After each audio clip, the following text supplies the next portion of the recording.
నమస్కారం వార్తలకు స్వాగతం. ముందుగా ముఖ్యాంశాలు.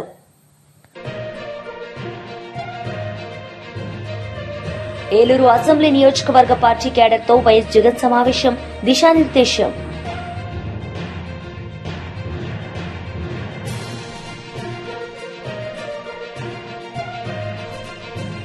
మాజీ మంత్రి కేటీఆర్ మీడియా సమావేశం, పలు అంశాలపై వివరణ.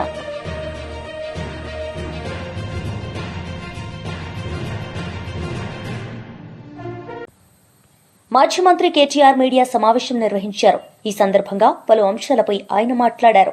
కాంగ్రెస్ ప్రభుత్వం ఇదంతా బయటకి ఎట్లా వచ్చిందంటే మనం బయట పెట్టలే, మీడియా బయట పెట్టలే, వాళ్ళ వాటాల కోసం అనుకుని ఆయన దొంగలు నిన్న బయటపడ్డారు.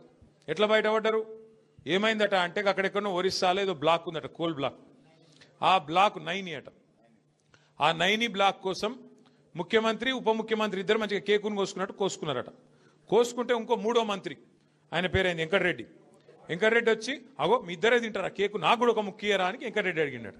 వెంకటరెడ్డి అడిగితే, అగో నువ్వెట్లా అడుగుతావా నువ్వు అని చెప్పి ఆయన మీద ఉప ముఖ్యమంత్రి గారికి దగ్గరగా ఉండే ఛానల్లో ఒక స్టోరీ వేసారు. ఈయన లంగ పనులు చేస్తుండు, దొంగ పనులు చేస్తుండే, ఏదో పనులు చేస్తుండని స్టోరీ వేసారు. వేసేవరకు ఈయన తెల్లారి ప్రెస్ మీట్ పెట్టి కన్నీరు గార్చి ఓహో ఆహా ఆహా ఓహో నేడిసి ఈయన కూడా రజనీకాంత్ లెవెల్లో యాక్టింగ్ చేసి నన్ను కావాలంటే ఇసమిచ్చి చంపుర్రి కానీ ఇట్లా చేయకుండ్రి, నేను చాలా మంచోన్ని అని ఈయన యాక్టింగ్ చేసిండు. చేసే వరకు ముఖ్యమంత్రి ఏం చూసిండు, ఒక్క దెబ్బకు 2 పిట్టలు దొరికేటట్టున్నాయి ఇలా అని చెప్పి ఇంకొక పేపర్ ఆయనకు చెప్పి వీళ్ళిద్దరి మీద రాపిచ్చిండు. రాపిచ్చే వరకు ఉప ముఖ్యమంత్రికి మండింది, అగో ఇట్లా చేస్తారు, నన్ను ఇంత మాట అంటావా, నన్ను నేను దోపిడీ చేస్తా అంటున్నావా, నువ్వు దోసుకుంటుందంతా నువ్వు, నీ కుటుంబం, నీ అన్నదమ్ములు, మమ్మల్ని అంటావా అని చెప్పి ఆయన ఉప ముఖ్యమంత్రి తెల్లారి రద్దు చేసి పారేసి. రద్దు చేసినాక ఏమైంది, మన నాయకుడు హరీష్ రావు గారు ఆయన ప్రెస్ మీట్ పెట్టిండు. అరే ఇది ఒకటే ఎట్లా రద్దు చేస్తావురా భయ్, మరి అన్ని ఇవన్నీ ఉన్నాయి, ఇవన్నీ కూడా రద్దు చేయని పెట్టిండు సింగరేణిలో. ఇప్పుడు ఇక కుడితిలో వాడు ఎలక కొట్టుకుంటారు ఎక్కడోడు అక్కడ. ఒకటి స్విట్జర్లాండ్ వీకిండు, ఇంకోటి అటేటో వేయండు, ఇంకోటి ఇటేటో వేయండు, కానీ ఎవ్వడు తేలుగుట్టిన దొంగలేలు ఒక్కడు మాట్లాడతలేడు నిన్నటి నుంచి. ఏంద్రాబాయ్ అంటే ఇక డైవర్షన్ గేమ్ ఆడాలి. అక్కడ అట్లా మాట్లాడగానే దొరికిరు కదా దొంగలు, ఇక వెంటనే నోటీస్, నడు హరీష్ రావు నువ్వు పోలీసుల ముంగట కూర్చో. దేనికి రాబాయి కూర్చున్నాడు అంటే 2 ఏళ్ళకి అదేదో కార్తీక దీపం సీరియల్ ఉంటుంది, దాని లెక్క నడుతుంది కథ. అది ఒడవది తెగది, రోజు ఒకటే కథ ధారావాహిక. ఫోన్ ట్యాపింగు, ఏం ట్యాపింగు, ఎవంది ట్యాపింగు, ఎక్కడ ట్యాపింగ్, ఏం ట్యాపింగ్. రేవంత్ రెడ్డి అనే లుచ్చగాడు గతంలో మన ఎమ్మెల్యేలను కొన్నప్పుడు కాదు, ఆయన తిట్టాలని తిడతలే నేను. ఇప్పుడు నువ్వు లుచ్చ పని చేస్తే లుచ్చగాడే అంటారు. నువ్వు మా ఎమ్మెల్యేలను కొనుక్కుంటా 50 లక్షల రూపాయలతో దొరికిపోయిన దొంగవు. మరి నీ ఫోన్ ఏమన్నా చూసిరేమో, నాకేమెరక ఎవరికేమెరక, మంత్రులకు. పోలీసు వాళ్ళ పని పోలీసు వాళ్ళు చేస్తారు, దొంగలు ఎవడు పట్టుకుంటాడే పోలీసు వాళ్ళు చేస్తే పని వాళ్ళు చేస్తారు. మధ్యలో మాకేం సంబంధం, ఎవరికి సంబంధం. లుచ్చ పని చేస్తే పట్టుకొని లోపలెత్తారా ఎరా. మరి అదేదో పెద్ద స్వాతంత్ర పోరాటానికి పోయినట్టు నన్ను జైల్లో దోమలు గుర్తుండే ఎరికేనా అని మాకు అసెంబ్లీలో చెప్తుంది. మరి జైల్లో దోమలు కాకపోతే ఏముంటాయి, దోమలు బల్లులు ఉంటాయి. ఈయనకు దోమలు బల్లులు కాదు, ఈయనకు తొండల పిచ్చున్నది బాగా. నా డౌట్ అయితే వీళ్ళ నాయన కూడా చిన్నప్పుడు వీళ్ళ తమ్మునికి ఏమో కొండలరెడ్డి అని పెట్టిండు, వీని పేరు తొండలరెడ్డి అని పెట్టిండు. అందుకే మీరు చూడుర్రి మాట్లాడితే, అరే నువ్వు గవర్నమెంట్లో ప్రభుత్వాధినేతవు, ముఖ్యమంత్రివి, పని చేయరా అయ్యా అంటే నీ లాగుల తొండలు ఇడుస్తా. నువ్వు గట్టిగా అడిగినావు, ఏమైనా నెలకు 2,500 ఏడవా నీ మహిళలకు ఇస్తా అంటివి కదా, ఆడోళ్ళకి ఇస్తా అంటివి కదా అంటే నీ గుడ్లు వీకి గోటిలాడతా. రైతులకు రుణమాఫీ చేయకపోతే ఏమయ్యా అంటే నీ మెడల పేగులు వేసుకుంటా. ఇక ఈ సిపాయి ఇప్పుడు హార్వర్డ్ పోతున్నాడు, హార్వర్డ్ పోయి ఆడేం చేస్తాడు, వాళ్ళకు కూడా నేర్పించేస్తాడో ఏం పాడు. ఇవన్నీ అమెరికా వాళ్ళని కూడా బ్రష్ పట్టించి వాళ్ళకు కూడా అడ్డమైన భాష నేర్పించి, లేకపోతే ఇంగ్లీష్లో మాట్లాడతాడేమో. In your trousers big lizards అంటాడేమో. అదే సినిమాలో చిరంజీవి చెప్తాడు, ఇన్ ఫ్రంట్ క్రోకడైల్స్ ఫెస్టివల్ అన్నట్టు. అంటే ఇప్పుడు భాష వచ్చుడు రాకపోవడం పెద్ద ముచ్చట కాదు, ఇంగ్లీషు రావాలనేది కూడా కానూన్ ఏం లేదు. కానీ ఈయన బాధ ఏందో నాకు అర్థమవుతుంది. నువ్వు ముఖ్యమంత్రి లెక్క పని చేయన్నా, 4 మంచి పనులు చేయాలి, శబాష్ అనిపించుకోవాలి. చెన్నూరులో మేము అంబేద్కర్ భవనం కట్టినాం, ఓ మహిళా భవనం కట్టినాం, ఓ మార్కెట్ కట్టినాం. నువ్వు 4 గట్టు, మేము వద్దన్నామా? మేము ఒక స్కూల్ కట్టినాం, నువ్వు 4 గట్టు. మేము 100 కోట్లు తెచ్చినాం, నువ్వు 200 కోట్లు నేను ఆపిండా. గవి ఏం చేయరట, ఒకటే ఎత్తుకున్నారు. ఇక వీళ్ళు ఒక లంగ పంచాయతీ అన్నట్టు. ఏమన్నా అంటే ఇప్పుడు వివేక్ని పట్టుకుంటే మీ మంత్రిని, మొన్న ఆయన చూస్తే నవ్వొచ్చింది నాకు. ఆయన తిరుగుతూ ఉన్నాడు, మహిళలు అడ్డం వచ్చిర్రు. ఏమాయి సారు 2 నెలలకెళ్ళి రోడ్ లేదు, మను లేదు, ఏం చెప్తున్నావు అన్నారు. గవర్నమెంట్ అడుకోపో అంటుండు. నువ్వేరా గవర్నమెంట్ నాయనా, నువ్వే మంత్రివి, నువ్వే గవర్నమెంట్ మర్చిపోయి నువ్వు అంటే ఇంకా కేసీఆర్ ముఖ్యమంత్రి ఉన్నాడు, ఇంకా సుమనే ఎమ్మెల్యే ఉన్నాడు, వాళ్ళని అడకపోరు అన్నట్టున్నది. ఏం చెప్పాలి మళ్ళీ వీళ్ళతో కొట్లాడాలి మన కర్మ. బాధ ఏంటంటే మీరు చూడరు, ముఖ్యమంత్రి గారు కూడా నిన్న మాట్లాడుతుండే ఎక్కడో మాట్లాడుకుంటా ఇదివరకు మంత్రులు ఉన్న వాళ్ళు పొంకనాలు కొట్టిండ్రు వేదిక మీద ఉన్నారు అంటుండు. అంటే ఒక విచిత్రమైన పరిస్థితి రాష్ట్రంలో ఉన్నది. అందుకే వాళ్ళకి అబద్ధాలు కూడా చక్కగా చెప్పస్తలేదు.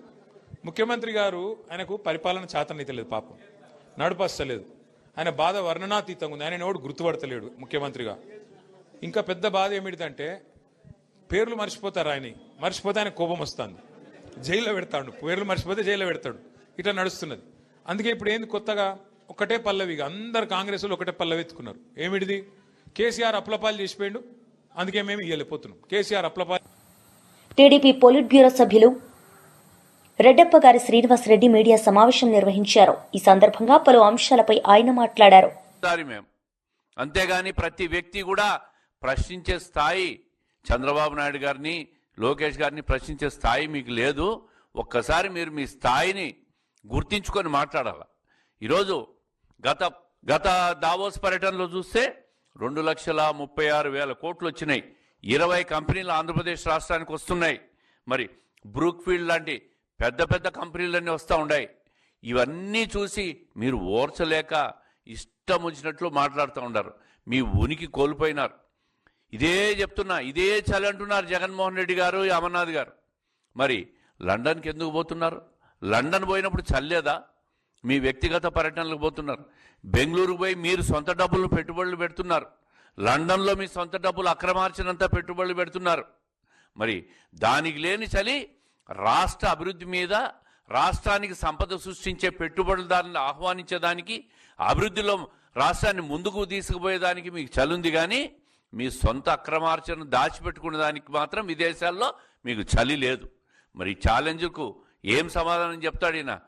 మాజీ పరిశ్రమల మంత్రి విశాఖపట్నాన్ని అంతా నాశనం చేసినారు. మళ్ళీ మాట్లాడుతూ ఉంటారు వీళ్ళు.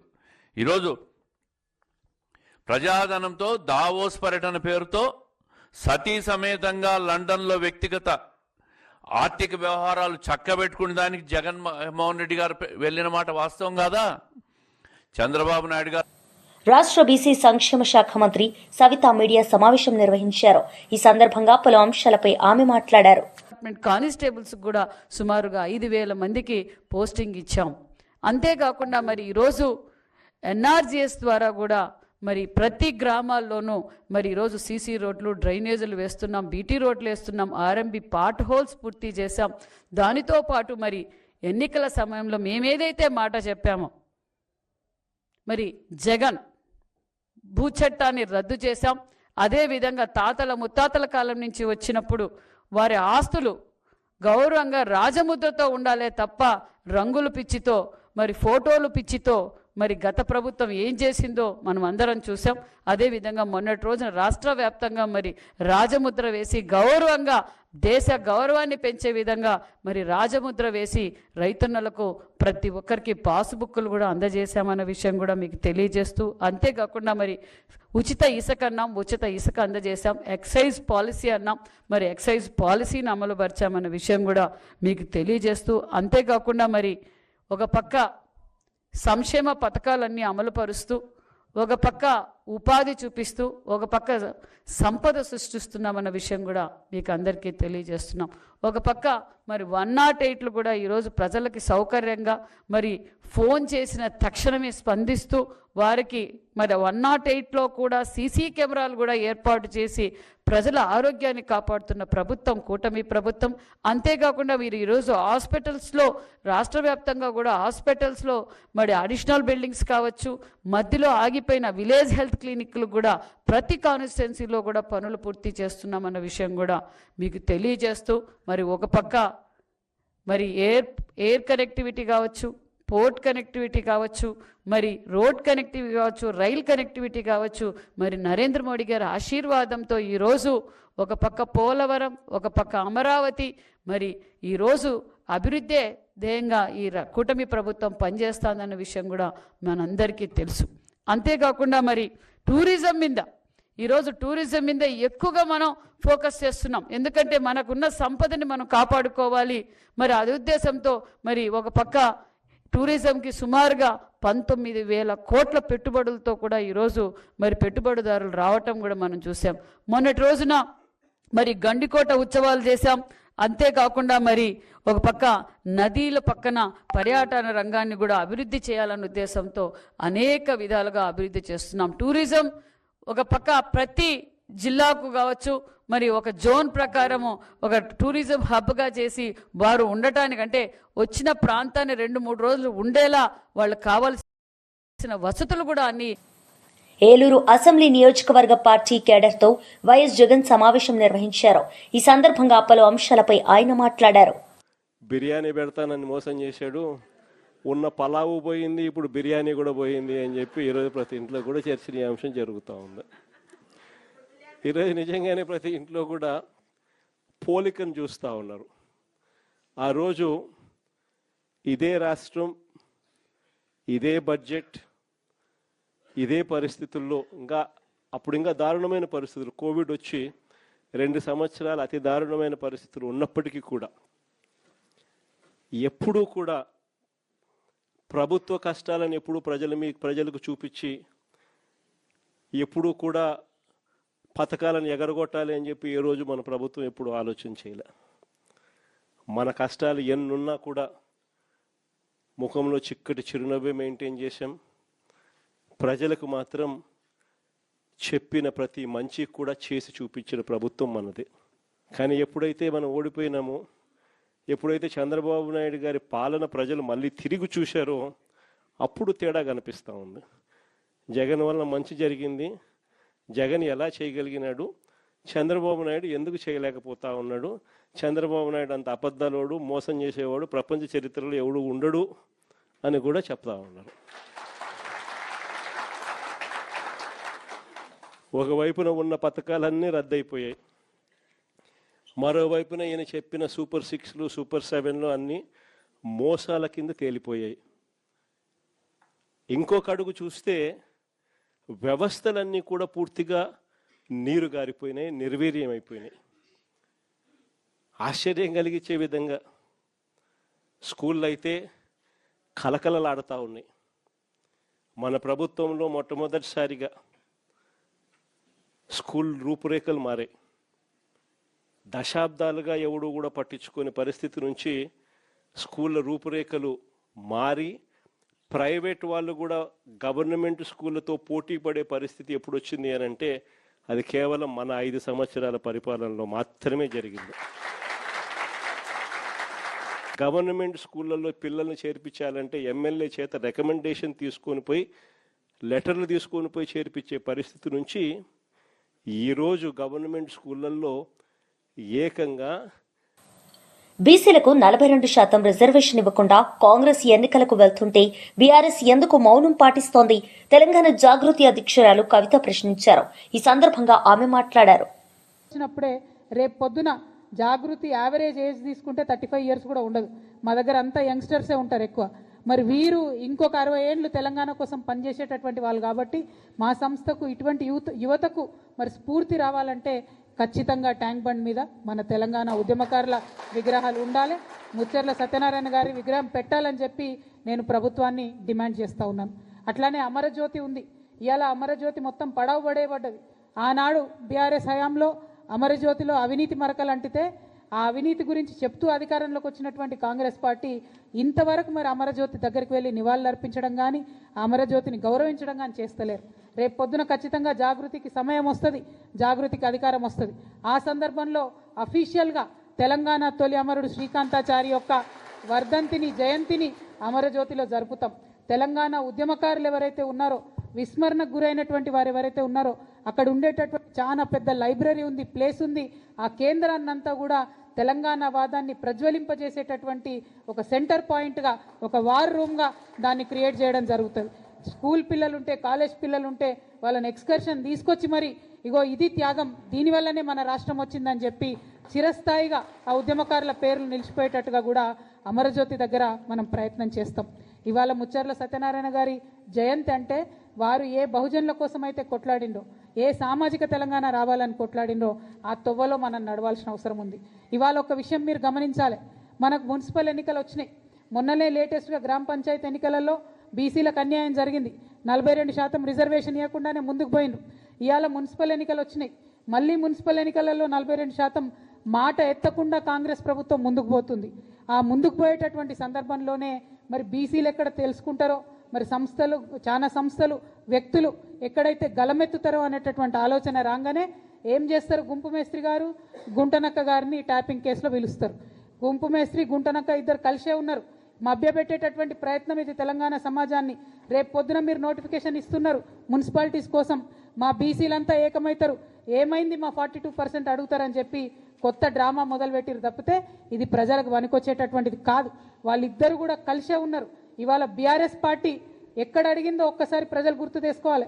బీసీలకు 42% రిజర్వేషన్ ఇవ్వకుండా ఎట్లా మున్సిపల్ ఎలక్షన్లకు పోతారని బీఆర్ఎస్ పార్టీ ఉద్యమాలు చేస్తున్నదా ఇవాళ బీసీ బిడ్డలు గమనించాలి. కాంగ్రెస్ పార్టీ ఆలోచన చేస్తున్నదా ఇవాళ బీసీ బిడ్డలు గమనించాలి. మరి ఖచ్చితంగా 42% ఇవ్వకుండా మున్సిపల్ ఎన్నికలకు వెళ్ళడం అంటే బీసీలను మోసం చేయడమే అని జాగృతి భావిస్తూ ఉన్నది. మరి సత్యనారాయణ గారి స్ఫూర్తితోని మేము మరొకసారి డిమాండ్ చేస్తూ ఉన్నాం, ఏం తొందర లేదు, ఎన్నికలకు ఏం ఇబ్బంది లేదు.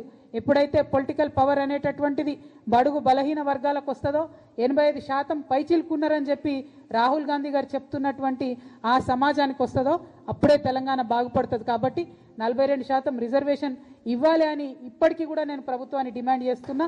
ఆలస్యం కాలేదు, ఆ దిశగా ఆలోచన చేయాలి. ఒకవేళ ఇవ్వకుండా ప్రభుత్వం ముందుకు పోతే మాకు చాలా మంది ఫోన్లు చేస్తున్నారు, జాగృతిగా మీరు మద్దతు ఇవ్వండి అని. మేము ఇంకా ఫుల్ ఫ్లెజ్డ్ పొలిటికల్ పార్టీ కాలేదు, ఎన్నికల్లో పోటీ చేసే పరిస్థితి లేదు. కాకపోతే ఎవరు ఎక్కడ నిలబడ్డా బీసీ, ఎస్సీ, ఎస్టీ, మైనారిటీ, ముఖ్యంగా మా ఆడబిడ్డలు, మా యువ మిత్రులు ఎక్కడ నిలబడ్డా వారు మా మద్దతు కోరితే తప్పకుండా జాగృతి తరఫున మద్దతు ఇస్తామని నేను ఈ సందర్భంగా తెలియజేస్తా ఉన్నాను. రాష్ట్ర వ్యాప్తంగా అనేక మున్సిపాలిటీస్ నుంచి మాకు ఫోన్స్ వస్తున్నాయి. వారందరికీ ఒకటే మాట చెప్తున్నాం, జనరల్ సీట్ ఉన్నా సరే వెయ్యండి. ఎందుకంటే నేను యువతకి ఇవాళ పిలిపిస్తా ఉన్నా, మహిళలకు ఇవాళ పిలిపిస్తా ఉన్నా. మనం రాజకీయాల్లో ఎమ్మెల్యేలుగా ఎదగాలి, ఎంపీలుగా ఎదగాలంటే గ్రామ స్థాయిలో అవకాశం ఉన్న కాడ మొదలు పెట్టండి, మీకు ఎక్స్పీరియన్స్ వస్తుంది.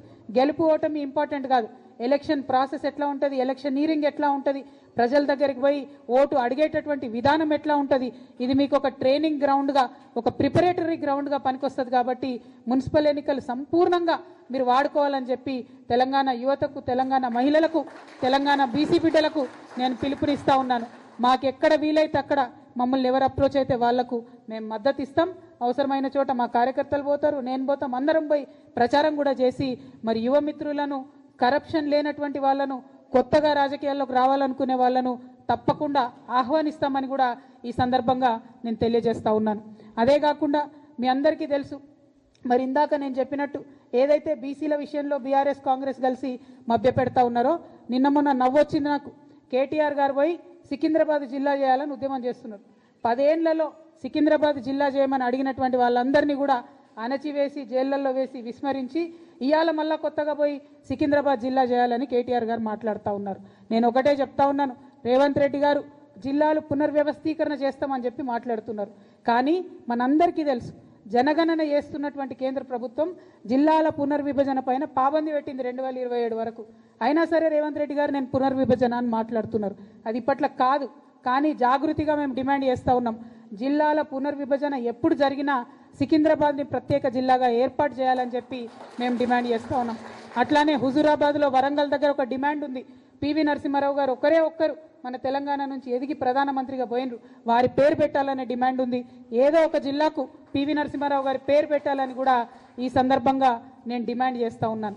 మరి ఇక్కడ ఇంకొక విషయం, బీసీ నాయకులు, ముఖ్యంగా బీసీ మేధావులు ఆలోచించాలని నేను కోరుతా ఉన్నాను. మనకు కాంగ్రెస్ ప్రభుత్వం మొన్న జరిగిన కులగణనలో తీరని అన్యాయం చేసింది. బీసీల లెక్క తప్పు చేసి చూపింది, తక్కువగా చేసి చూపింది. మరి ఈ అన్యాయాన్ని సవరించేటటువంటి ఒక సువర్ణ అవకాశం కేంద్ర ప్రభుత్వం చేపడుతున్నటువంటి జనగణన ద్వారా మనందరికి కూడా వచ్చింది. ఈ అవకాశాన్ని మనం ఖచ్చితంగా వాడుకోవాలంటే ఏం చేయాలి? తెలంగాణ జాగృతి ఒక ముందడుగు వేస్తున్నది. మా ప్రయత్నం నచ్చితే బీసీ మేధావులు, నాయకులు, ప్రజలు కలిసి రావాలని నేను కోరుతా ఉన్నాను. కేంద్ర ప్రభుత్వం రేపు వార్తలు ముగించే ముందు ముఖ్యాంశాలు మరోసారి. ఏలూరు అసెంబ్లీ నియోజకవర్గ పార్టీ క్యాడర్తో వైఎస్ జగన్ సమావేశం, దిశానిర్దేశం.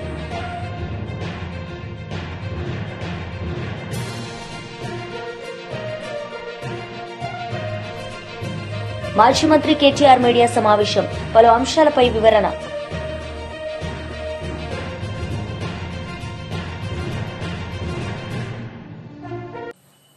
ఈ వార్తలు ఇంతటితో సమాప్తం. తిరిగి ప్రసారమయ్యే వార్తల్లో మళ్లీ కలుద్దాం. అంతవరకు సెలవు. నమస్తే.